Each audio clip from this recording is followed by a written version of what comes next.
നമസ്കാരം, മെട്രോ വാർത്തയിലേക്ക് സ്വാഗതം. ഞാൻ ദയ. ആര്യങ്കാവ് KSRTC ഡിപ്പോ അന്തർ സംസ്ഥാന ഹബ്ബാക്കുമെന്ന് ഗണേഷ് കുമാർ. ആര്യങ്കാവിലെ KSRTC ഡിപ്പോ അന്തർ സംസ്ഥാന ഹബ്ബാക്കുമെന്ന് ഗതാഗത മന്ത്രി KB ഗണേഷ് കുമാർ. പുനലൂർ ഡിപ്പോയിൽ വ്യാപാര കേന്ദ്രം ഉൾപ്പെടെയുള്ള അത്യാധുനിക കെട്ടിടവും നിർമ്മിക്കുമെന്നും അദ്ദേഹം പറഞ്ഞു. തമിഴ്നാട്ടിൽ നിന്നുള്ള ബസ്സുകൾ ആര്യങ്കാവ് ഡിപ്പോയിൽ കയറുന്നില്ലെന്ന് PS സുബാൽ MLA ചൂണ്ടിക്കാട്ടിയിരുന്നു.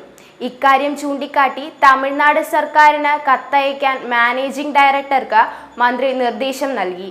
നടപടി പൂർത്തിയാക്കുന്ന മുറയ്ക്ക് അന്തർ സംസ്ഥാന ഹബ്ബ് എന്ന നിലയിൽ കൂടുതൽ ബസ്സുകൾ ഇവിടെ നിന്നും സർവീസ് നടത്തുമെന്ന് മന്ത്രി ഉറപ്പു നൽകി. ആര്യങ്കാവിൽ നിന്നും സർവീസ് നടത്തേണ്ട ദീർഘദൂര പ്രാദേശിക സർവീസുകൾ സംബന്ധിച്ച് റിപ്പോർട്ട് ഹാജരാക്കാൻ ഓപ്പറേഷൻ വിഭാഗം എക്സിക്യൂട്ടീവ് ഡയറക്ടറെയും ചുമതലപ്പെടുത്തി. പുനലൂർ ഡിപ്പോയിൽ ഷോപ്പിംഗ് മാൾ നിർമ്മാണത്തിനുള്ള നടപടികൾ വേഗത്തിലാക്കാനും പ്രാഥമിക രൂപരേഖ സമർപ്പിക്കാനും MDയോട് മന്ത്രി നിർദ്ദേശിച്ചിട്ടുണ്ട്.